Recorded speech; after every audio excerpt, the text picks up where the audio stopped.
Hello everybody, welcome to week number 2. This is my brief overview of your week number 2 tasks, which include work that relate to chapter 19 and 20. So there are 2 chapters.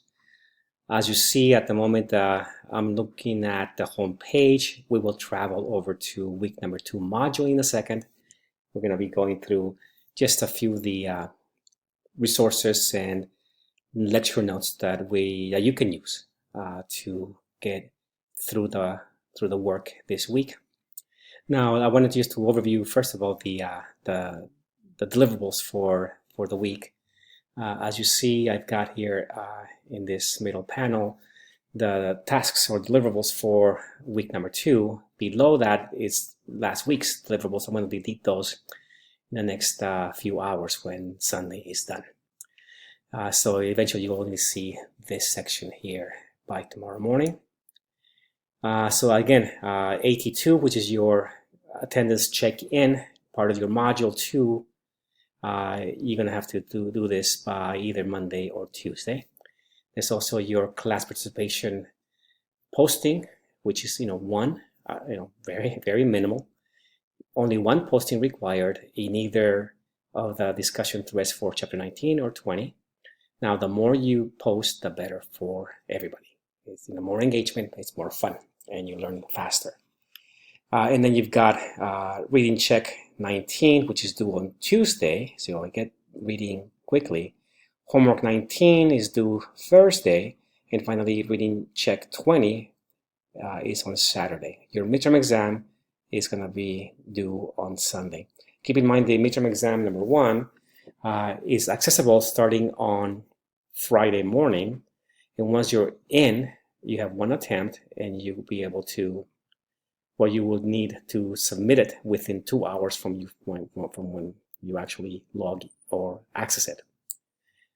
So the window, the test access window, it's open from Friday morning through Sunday evening, but once you're in, you have a couple of hours to finish it one time.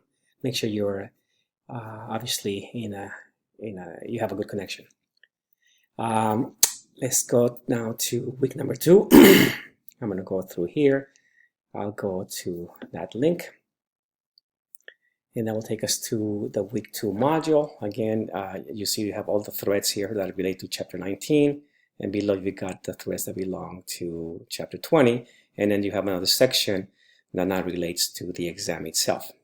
All right, so let's just, again, as a refresher to our orientation, I'm going to go here to the very first link. You have again, the agenda for the week, some of the resources for these 2 chapters, 19 and 20, the PowerPoint slides, some handouts. In this case, it will be chapter 19 only because there's no homework. Actually, I didn't mention this in the previous page, but there is no homework for chapter 20. So you only have here Excel handouts that relate to chapter 19. There's also here links to the lecture notes for each of those chapters. I'm going to click on next at the bottom of the page here to move on to the next page. Now this view is different for you than it is for me, but basically here's your attendance check for the week. Here are the lecture notes. I'm going to again click on the top link so I can get out and see the lecture notes on its own web page, so it's bigger.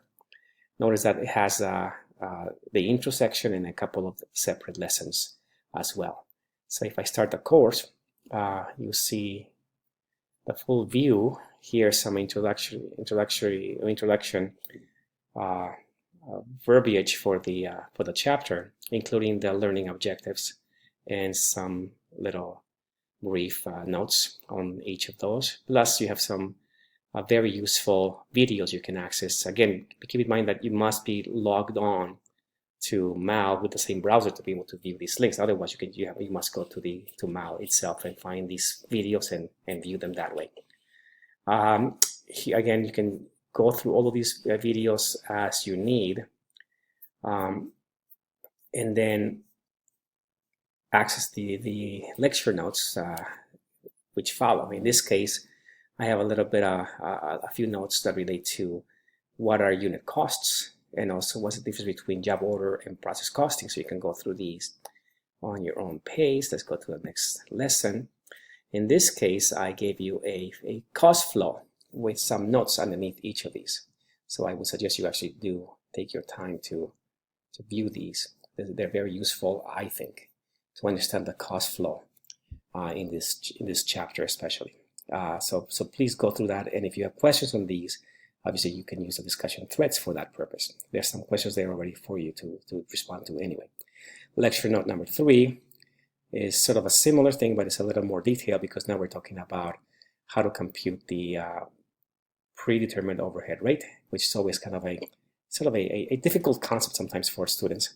So that's the reason I put it here, and so I use that certain example to kind of walk you through how you first of all how you multiply, or how do you calculate the POHR, and then how do you actually apply it here on the right side of the MOH, which then goes into the debit side of the WIP account.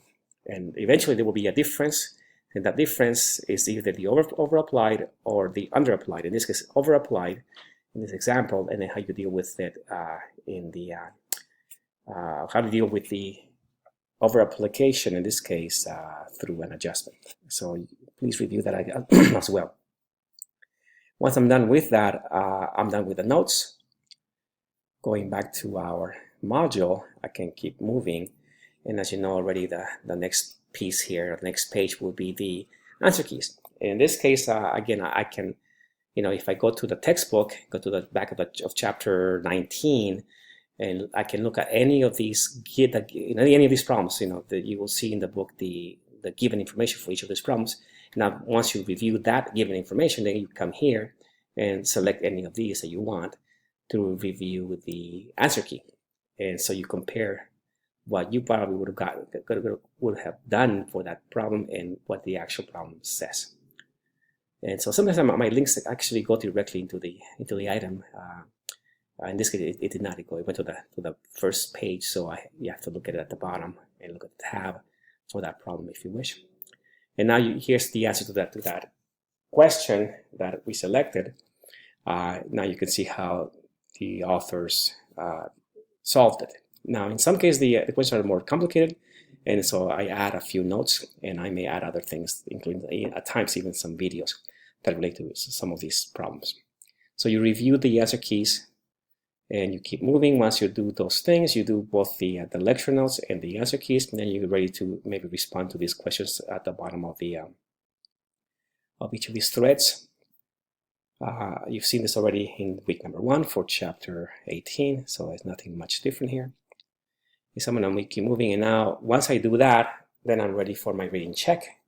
19, you can either do it, access the reading checks through this embedded reading check from my accounting lab here in the module, or you can go outside, log into my lab directly outside of Canvas, and you can access the same thing there. Either way, I'm going to transfer those scores back into your Canvas gradebook at some point. There's always like a week lag, and then that's how I get your scores into your Canvas gradebook.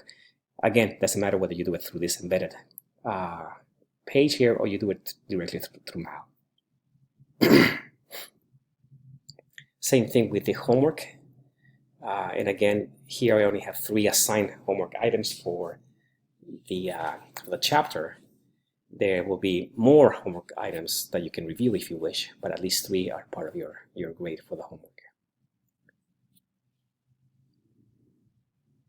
And then after you do that, you go on to chapter 20. And so I'm not going to go through all of these.